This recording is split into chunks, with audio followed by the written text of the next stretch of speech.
It all started about 3 weeks ago. I was driving a night route between Illinois and Indiana, nothing out of the ordinary. I like to drive at night, less traffic, quieter roads. But that morning, around 3:30, I noticed that the digital clock on the dashboard was showing 3:33. I thought it was a coincidence. But the next day, the same thing. And the day after that. Whenever I was driving at dawn, the clock would freeze at 3:33. It could have been 3:12, 3:25. It would just get stuck there. And the weirdest thing, after that, the road started to look different. It wasn't a drastic change, like a tunnel or a new curve. It was more subtle. The asphalt got darker, the headlights were less bright, and the edges of the road blurred, as if the landscape were slowly melting away. I started to think it was just fatigue. But then the visions came. First, shadows on the road. Human shapes. Then, the sounds. Metal twisting, glass cracking. As if an accident were happening up ahead. I braked the truck, but there was nothing. I kept going, and the noise stopped. Until I saw, really saw, a frozen scene, a car overturned, smoke in the air, bodies thrown onto the road. And then, out of nowhere, everything went back to normal. I told this to a longtime friend, also a truck driver. He said I needed to get more sleep, that it could be microsleep, a hallucination. But I knew it wasn't that. Because it always happened at the same minute. Always 3:33. And on different stretches of the road. One day in Missouri, the next in Ohio. It didn't matter where I was. When it hit 3:33, the clock stopped, and all hell broke loose. One morning, I saw a truck just like mine overturned on the shoulder of the road, with its cab crushed. A body hanging out of it. It even had the same fleet number on the bumper. And the most absurd thing, it was me. I saw my own body there, dead. I stopped the truck immediately, ran out and almost fell on the side of the road because it was shaking so much. The road was normal. No sign of an accident, another vehicle, nothing. I went back to the cabin and the clock had started working again. 3:34, always 1 minute later. As if that minute belonged to another place. A gap between what is real and what is about to happen. I started to avoid driving at dawn, but some deliveries are unavoidable. And every time I found myself forced to drive at night, the clock stopped.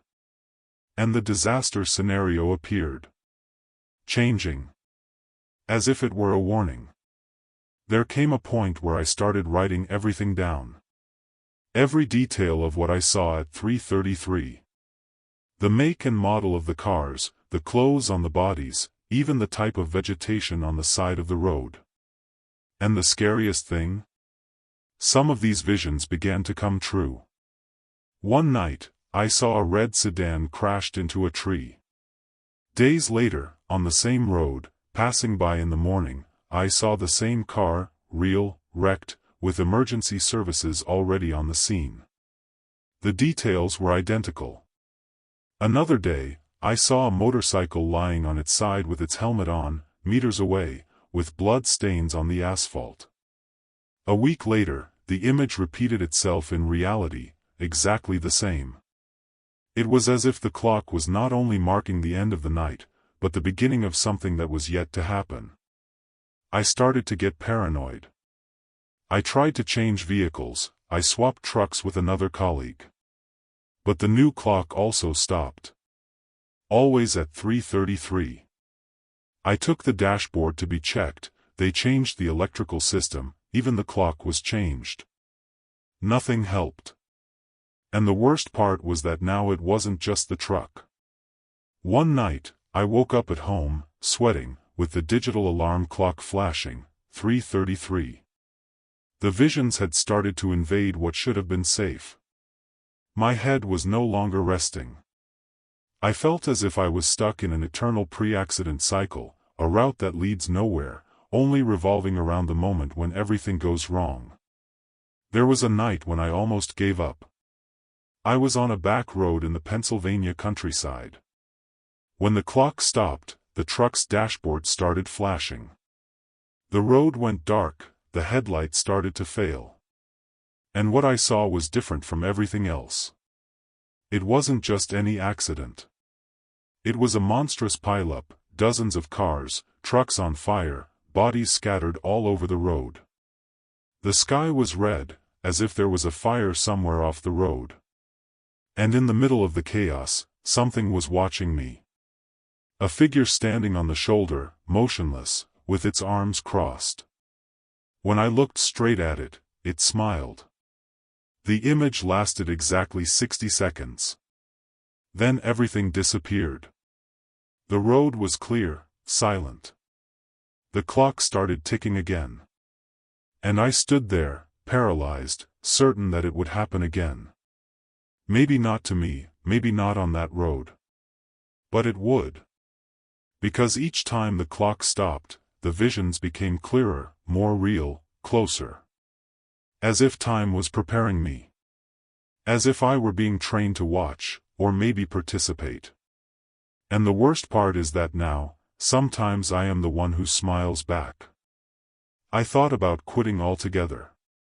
Getting off the road, selling the truck, disappearing. But every time I've been away from the wheel for more than a week, I start having nightmares. And they're different.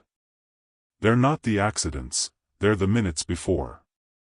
The sound of the engine, the vibration of the steering wheel, the smell of diesel. The empty road. And always, always, the clock showing 3:33.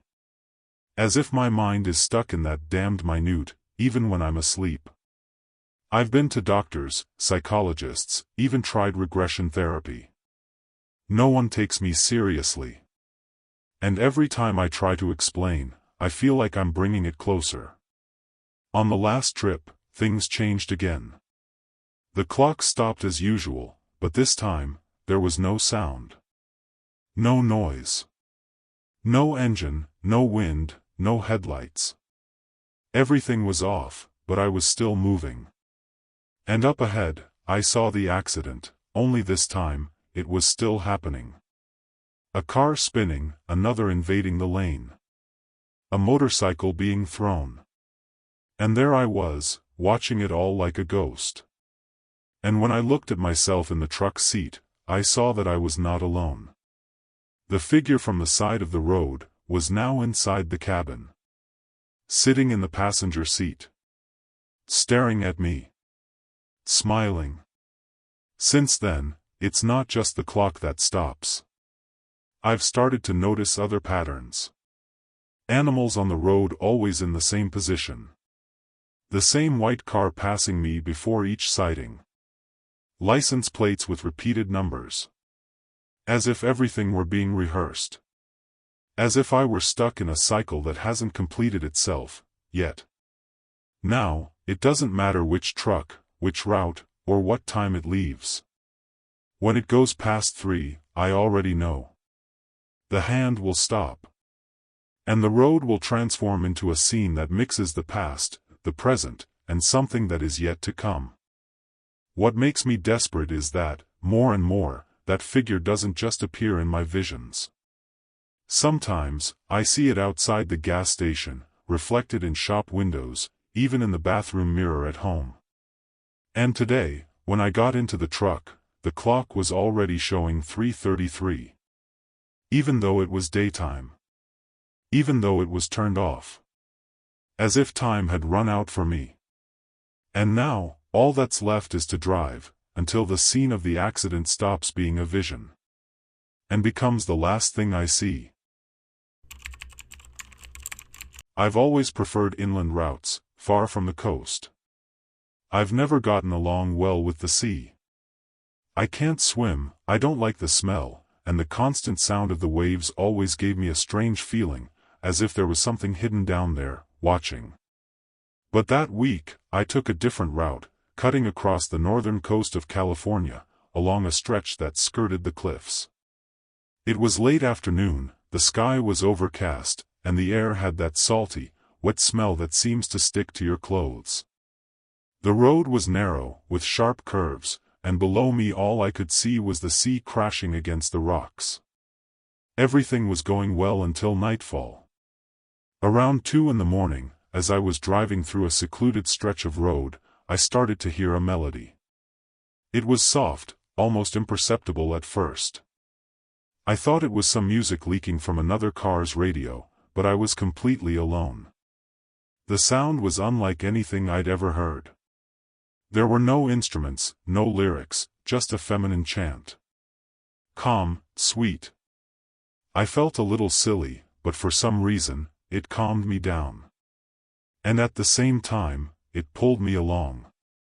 I didn't understand it at the time, but I started to slow down. The headlights only illuminated the darkness and the curve of the road, but the sound seemed to come from beyond, from the sea. The more I drove, the clearer the singing became. It wasn't loud, but it was all-encompassing. It was the kind of sound that goes through the back of your head, not your ears. My face started to tingle, as if I were numb.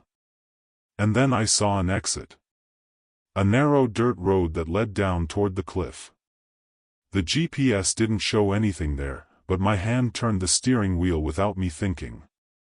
I drove in slowly, guided only by the headlights and the music. It was as if the road had ceased to exist. As if now all that sound existed, and the sea waiting for me below. I stopped the truck in a gravel clearing that ended in a small stone wall. On the other side, the cliff. The sea moved below, dark, deep, crashing against the rocks. The melody was louder now, as if it were right next to me, but I couldn't see anyone. I stepped out of the cab as if hypnotized, and took a few steps to the edge. And I swear to God, for a second, I thought I saw someone in the water. Not swimming, but standing upright, as if she were standing on the waves. A woman. Long hair, pale skin, arms outstretched. She wasn't singing, but the sound came from her. As if the sea itself was singing through her. And I wanted to go. I stood there for minutes, maybe longer. Time seemed to have stopped along with the road. There was no wind, no cold, there was no sound other than the melody and the waves crashing in an almost synchronized rhythm.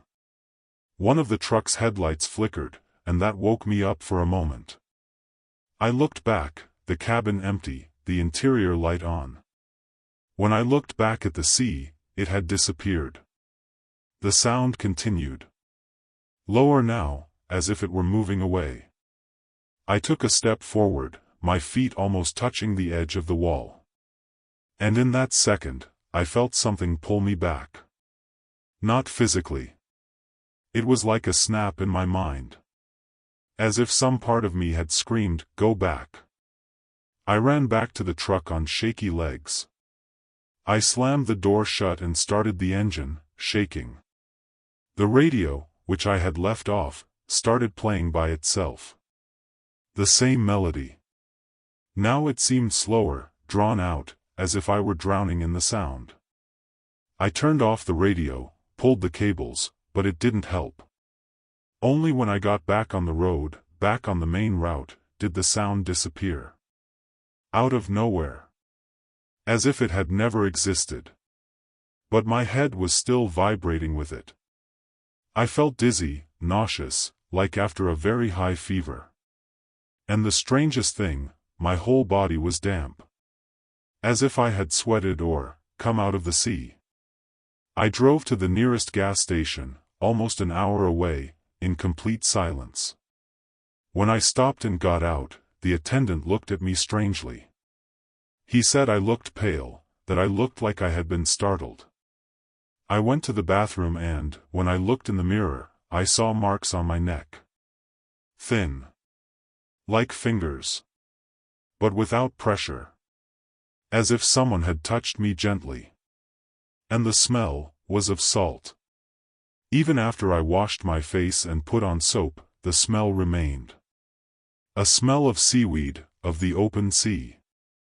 The melody had already disappeared from my head, but something there told me that it could come back at any moment.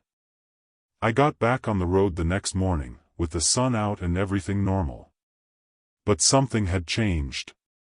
Now, sometimes, even inland, far from any coast, I hear fragments of the melody when the engine is very quiet. Like an echo deep down, coming from somewhere that doesn't make sense. A loose note here, another there. As if it were testing, calling out slowly.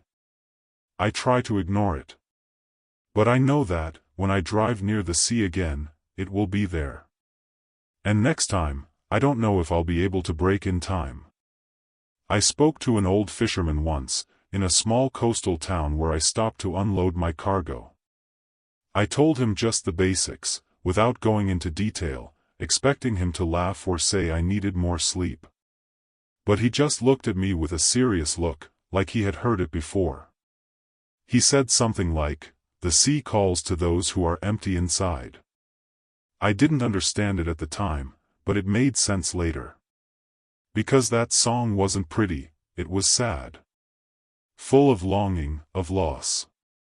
And somehow, he found space inside me.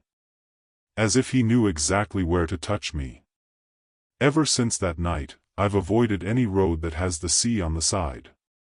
Even if it takes longer, even if I lose money. But sometimes there's no way around it.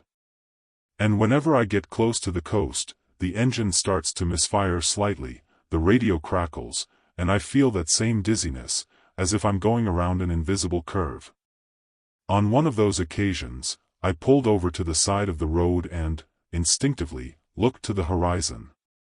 And there it was. Far away, small, still on the water, even with the waves moving. As if I had never left.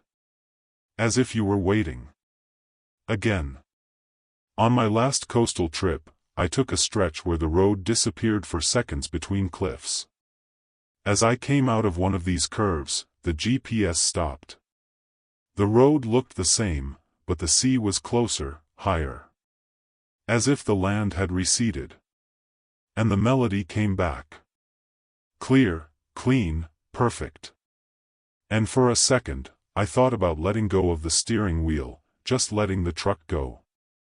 But then, in the passenger seat, I heard a voice that wasn't hers. It was my father's. Not yet. Just like that. And in that instant, the music disappeared. The GPS came back. The road reappeared. Since then, I know she still sings. But I also know that I'm not alone. That something, or someone, pulled me back. I don't know how long this will last. I don't know if one day I'll get tired. But until then, I keep driving. With my back to the sea. And every time I hear the first chord, I close my eyes, take a deep breath, and accelerate. I got that rearview mirror from a guy who was getting rid of his truck. "It's still good," he said. "I just don't want to look back anymore." I laughed at the time, thinking it was just old man talk. The mirror was simple, with a matte metal frame, clean glass, and good reflection. I installed it that same week, before I took a long route from Texas to Colorado. The first strange thing happened on the third day. I was driving on a flat stretch of road, with good visibility and clear skies.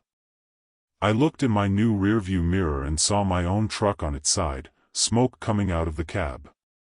I immediately turned my head in shock. But the road behind me was empty. Flat. Perfect. I thought it was a reflection, maybe a trick of the light. But it stuck with me. That night, when I pulled over to sleep at a gas station, I stared at the mirror for a while before turning everything off. And I swear to God, for a second, I saw someone walking between the trucks in the reflection. Tall, with a hood up. But when I turned to look directly at it, there was nothing there. The mirror showed things that weren't happening. And they started repeating themselves. Every time I looked, a different scene. A motorcycle crashing into the side of the truck. A body crossing the road. A fire in the back. Always something bad. Always at night. For the first week, I ignored it. I thought it was paranoia, fatigue, some kind of reflection from the headlights or the road. But then things really started happening. 3 days after I saw the bike crashing, a motorcyclist lost control and almost crashed into me on a curve. He fell and only avoided crashing because I swerved in time. Same jacket, same bike I had seen in the mirror.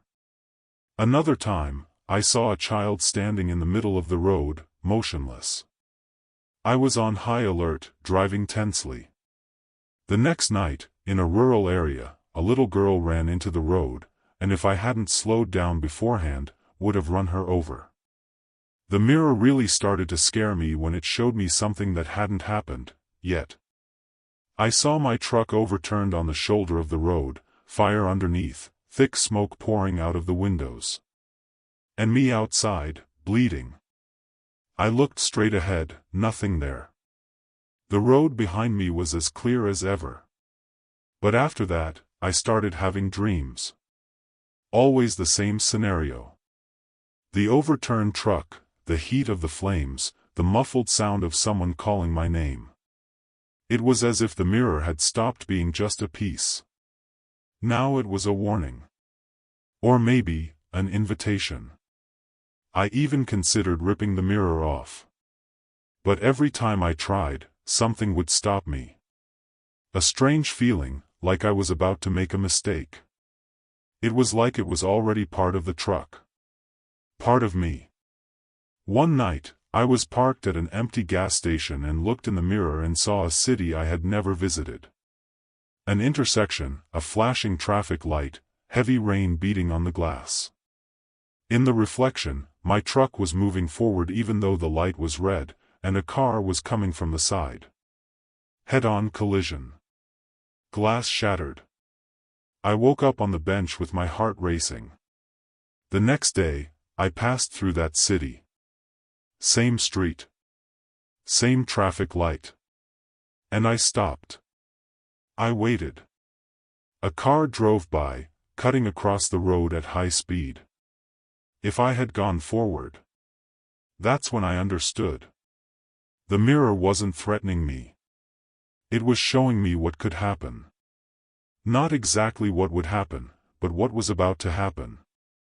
As if each choice I made brought up a different image. A warning, perhaps. I started using the mirror as a compass, paying attention to every detail.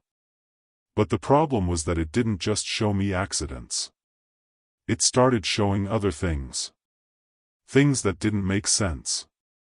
One night, I saw the back of the truck open and someone being pulled inside.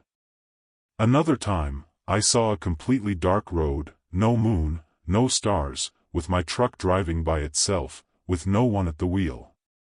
The line between what was possible and what was hallucination began to disappear. Sometimes, I saw my reflection show a place other than where I was. A desert, a swamp, a bridge I had never crossed. And inside the truck, someone sitting in the passenger seat. I never saw their face, but it was always there. Still. Sometimes turned toward me. Other times, looking at the road. And worst of all, one night, I saw myself sleeping. In the mirror. I was driving, but my reflection showed me, faint, in the seat. As if what was behind me was no longer the road, it was the future. A future that had already begun. After that, I started avoiding looking in the mirror. I covered it with black tape, put a cloth over it. But even without seeing it, I knew when it was showing me something. I could feel a pressure in the air in the cabin. A faint hum. As if time itself was twisting inside. One day, I couldn't take it anymore and took the tape off. In the reflection, my truck was at the bottom of a lake. Total silence. bubbles rising. I was still trapped inside. My eyes open. And someone out there, standing on the shore. Watching.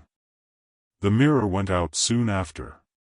But I already knew, what it was showing me wasn't just a what if. It was a route.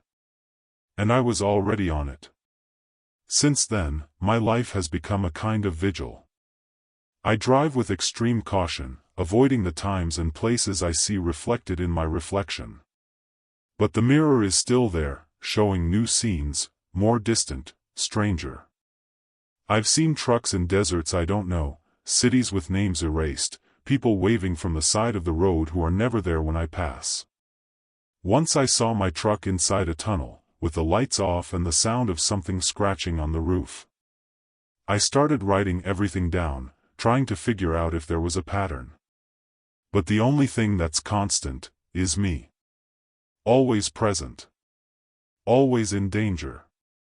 Always on the verge of not coming back. I tried to give the mirror to another driver, to sell it along with a spare part.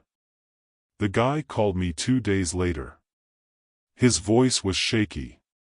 He asked if I had made any modifications, some kind of sensor, camera. He said the mirror showed strange things. That he saw his wife in the reflection, standing on the road, even though she was home. He asked me to take it back. I refused. He disappeared a week later. He disappeared on a country road, the truck found abandoned on a dead-end trail. The mirror was still there. Intact. Waiting for me. Today, I no longer try to understand. I just accept.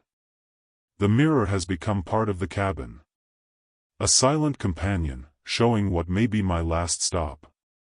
I have not yet seen my death reflected clearly, but I know it is approaching. What I see now are fragments. A hospital. A steering wheel covered in blood. A ring on the cabin floor that is not mine. And every time I look at myself there, I look older. More tired. As if the reflection were advancing beyond me. Showing me not what will happen, but what is already happening, and I just haven't realized it yet. So I keep driving. Sometimes I look, sometimes I don't. But I know the mirror is there, watching me, warning me. And if one day it shows the road completely empty, without an accident, without a shadow, without a reflection, then I'll worry. Because maybe, on that day, I'll have already ceased to exist, and only the mirror will still remember me. I always liked driving at night. The empty road, the sound of the engine, the cabin lit only by the dashboard, it was almost therapeutic. After almost 20 years behind the wheel, the truck had become an extension of my body. Every noise, every vibration, I knew by heart. That's why, when it started, I thought it was just my tired mind. It was a random early morning, on a familiar route, a flat stretch. I was alone, without music, just the sound of the engine filling the silence. And then I heard, half muffled, almost mistaking it for the sound of the engine, "Turn left now." There was no one with me. There was no curve. Just an open field. I pretended not to hear it. I kept going, but it stuck in my head. I stopped at the next gas station, checked the radio, turned off the GPS, and even moved the audio cables to see if there was any interference. Nothing. Total silence. The next night, it happened again. The voice came from inside the dashboard, from the engine noise. But now it was clearer, more steady. It wasn't a normal human voice. It was deep, metallic, as if it were coming from the bodywork. "Slow down, there's something on the curve." I slowed down. And, without exaggeration, a deer crossed the road seconds later. If I had kept the speed, would have hit it head-on. After that, I couldn't ignore it anymore. I started paying attention. And the voice came back. Always in short, direct moments. Watch out for the rain. Don't stop here. Stay awake. And every time, it was right. As if the truck knew. As if it was seeing things I couldn't. At first, I even thanked it out loud, laughing at myself. But then it started to change. The voice became more constant. It started saying things that didn't make sense. Don't talk to him. The woman at the convenience store is lying. Swerve around the gas station. And always with that tone, as if it wasn't a suggestion. As if it was an order. The first time I disobeyed, the truck turned off. Literally. Engine, headlights, dashboard. Everything turned off. All at once. I was stuck in the dark for more than 20 minutes until everything came back on, with no explanation. I took it to a garage. Diagnosis was clear. Nothing wrong. But after that day, I understood that it wasn't just my mind anymore. The truck was alive. Or possessed by something that spoke through it. And the worst part, it seemed to not only protect me. It wanted to control me. I started writing everything down. Every sentence, every moment the voice appeared. I created a notebook, trying to understand patterns. But there was no logic. Sometimes days would go by without a word. Other times, she would talk all the time, as if she were nervous, impatient. And the strangest thing is that I started to obey. At first, out of fear. Then, out of habit. There came a moment when I realized, I was no longer making decisions. The truck decided for me. It chose the routes, the times, even where to stop. It was subtle, but real. If I tried to do something outside of the agreement, it would fail. The engine would cough, the brakes would squeak, the steering would lock slightly. Little warnings. One morning, the voice said, "Don't enter the city." It was a small town in the Arkansas countryside. I needed to get gas, eat, and rest. I ignored it. I went in. And the truck stopped on the main avenue. When I got out, I realized that everything there was wrong. The city seemed empty, but a few lights were on, TVs were on inside the houses, and there was a sound of footsteps but no one was visible. I didn't stay more than 10 minutes. I ran back, started the truck by force, and almost broke the ignition. I managed to get out. On the road, the voice said, "I told you so." It was the only time I heard an angry tone. And that affected me more than any failure in the system. I started to remember old things. Past trips. Sections where I narrowly escaped accidents, detours I took based on intuition. I started to suspect, could it be that he had been talking to me before, and I just hadn't heard? Could it be that, for years, the truck had been guiding me without me realizing it? This idea made me uneasy. As if I had never, in fact, driven alone. And then came the hardest part. The voice started to say names. Names of people I had met at stops. He's going to die tomorrow. She's lying about her son. He wants to rob you. And, days later, everything was confirmed. The voice knew. It knew too much. And it began to anticipate everything. Turn here. Now. Wait. Go ahead. And if I hesitated, the truck punished me. Stuck gear, popping noise in the engine, smell of burning oil.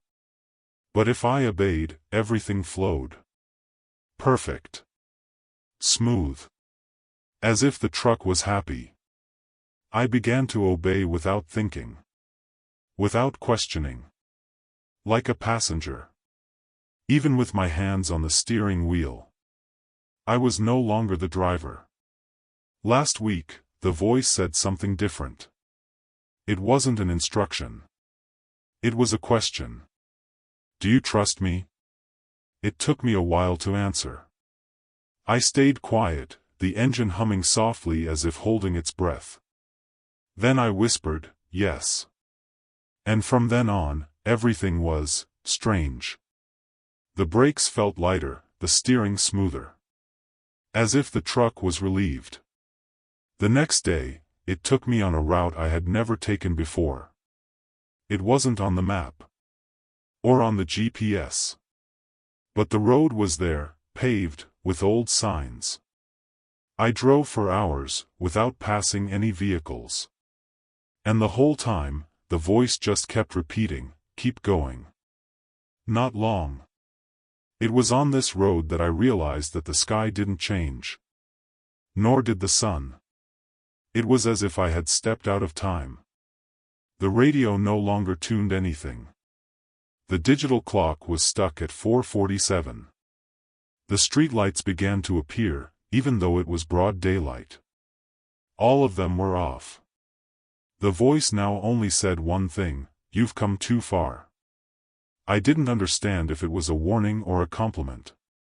Until I stopped at a sort of junction, a wide clearing in the middle of nowhere. There, the engine turned off by itself. Everything went silent. And the cabin got cold. The voice came back, more serious, now, stop driving. I've been here ever since. I can't start the truck anymore. But I don't want to either. Something inside me tells me that if I start it and leave, I won't come back. Not to this world. Time doesn't pass, the sky doesn't darken, and there's no sound other than my own heartbeat. Every now and then, the voice whispers. Short, intimate things. Breathe slowly. Don't open the door. They're close. I don't know who they are, or where this road leads. But I do know that if I obey one more time, I might not be who I was again. So I wait. With my hands on the steering wheel, my notebook in my lap, and my eyes on the blank dashboard. And if you're reading this and you've heard your truck talk to you one day, obey it while you still have a choice. Because there comes a time when the choice has already been made. And the only voice left is the one coming from the engine. I was in the middle of nowhere, heading toward Arizona, when I saw a sign saying I was low on gas. Nothing unusual. I've driven all over the country and I know that sometimes the road can be tough. The problem was that the GPS didn't show any gas stations nearby, just a straight road, dust and heat. Just when I was starting to think about pulling over and sleeping until dawn, I saw an old metal sign with the letters almost faded, Marrow Gas Station, 3 miles. It didn't show up on the map, but I decided to give it a try. I had no other option.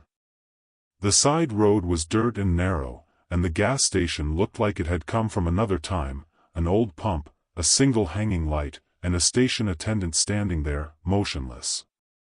The guy didn't say anything. He just looked at me and pointed to the pump. I thought it was strange, but I got out and started filling up. The smell of the fuel was different. It wasn't diesel. It had a sweet, metallic smell. Strange, but at the time I just wanted to fill up the tank and get out of there. As soon as I finished filling up and closed the lid, I heard a sharp click. The cabin locked itself. The engine started. The interior light came on. And the radio, which had been off, started playing an old song I'd never heard in my life. I ran to the driver's door and it unlocked itself. I got in, startled, but before I could touch the steering wheel, the truck was already moving. I thought it was some electrical fault, some problem with the system. But the steering wheel turned on its own. The accelerator pedal wouldn't move, but the truck picked up speed. I tried to step on the brake, turn off the engine, pull the handbrake. Nothing worked. It was as if the truck had become an extension of something much larger. And the worst part, it knew where it was going. It took a road I had never taken before, and every turn, every change, was precise. I wasn't driving anymore. I was a passenger in my own vehicle. The radio was still on, but now tuned to a frequency with only distorted voices, as if they were talking about me. I tried using my cell phone, GPS, and the company radio. Nothing worked. The cell phone screen froze with the image of the gas station pump. The same one, motionless, with the attendant looking straight into the camera. That chilled me inside. The road began to change. It became narrower, with no signs or signals. As if I were leaving any known route. And then I realized, the sky was getting darker, even though it was noon. And the truck seemed lighter. As if it had gained a will of its own. The road went on for hours. No intersections, no other vehicles. Just that continuous strip disappearing into the horizon. I began to notice small details that made me even more uneasy. The speedometer oscillated on its own, even though the engine was stable. The lights on the dashboard blinked in sequence, as if they were trying to form a pattern. And the strangest thing, the temperature inside the cabin changed on its own. In minutes, it went from freezing to stuffy, as if the truck was breathing. I can't explain it better than that. It was an organic, alive sensation. As if the vehicle had become a body, and I was inside it. I stopped trying to fight. I focused on observing. I paid attention to the route, tried to record landmarks, but everything was the same. Static landscape, dark trees, opaque sky. Until I saw, on the shoulder of the road, another truck. Identical to mine. Same model, same color, even the same number on the door. But it was turned on its side, with the cabin destroyed. I slowed down, or rather, the truck slowed down on its own, and we drove slowly past. Inside the broken cabin, I saw something that still gives me chills, me. Or someone just like me. Face crushed, eyes open. And yet, staring at me. After that, the radio began to emit only one phrase, repeated in various tones, languages, and voices, "You're almost there." It repeated like a countdown. I didn't know where there was, but something told me it was final. That if I got there, I wouldn't be going back. The road began to get crooked, as if it were folding in on itself. The sky split into strips, like cracks in reality. The truck kept going at a constant speed, now faster. The lights in the cab went out, but I could still see. As if the truck's eyes were open, not mine. That's when I saw the sign. A single, rusty sign lying on the side of the road, "Last stop." No name, no mileage. That's it. The truck began to slow. The radio went silent. And for the first time, I heard my own breathing. The dashboard glowed dimly, with a phrase that hadn't been there before, "Choose."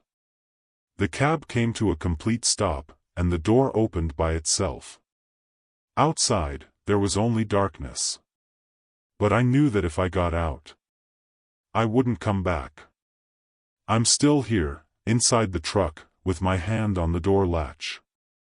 Waiting for the engine to decide. I stayed inside the cabin for hours, maybe days. I don't know. The clock stuck at 2:17 and never changed. There's no sun, no night, no noise outside.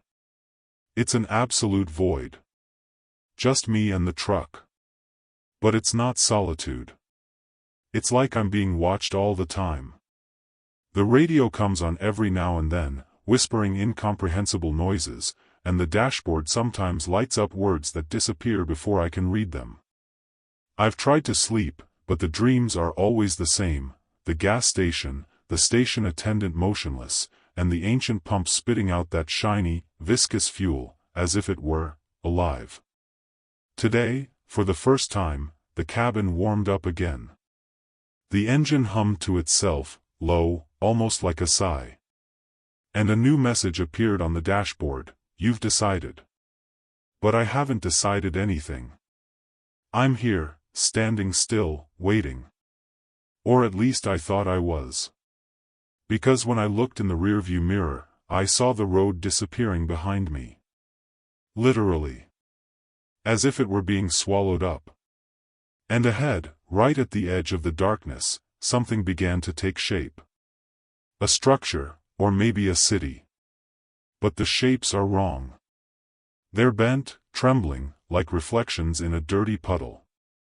The truck door closed on its own. The engine revved up. And now he's driving again. Without my permission, without my hands on the wheel. I'm heading toward it. Whatever it is. I try to scream, but nothing comes out. I try to move my arms, but they're stiff. I don't know if I'm still awake. The truck keeps going, and the radio whispers one last phrase, over and over: "You're part of the route." As if it had always been this way.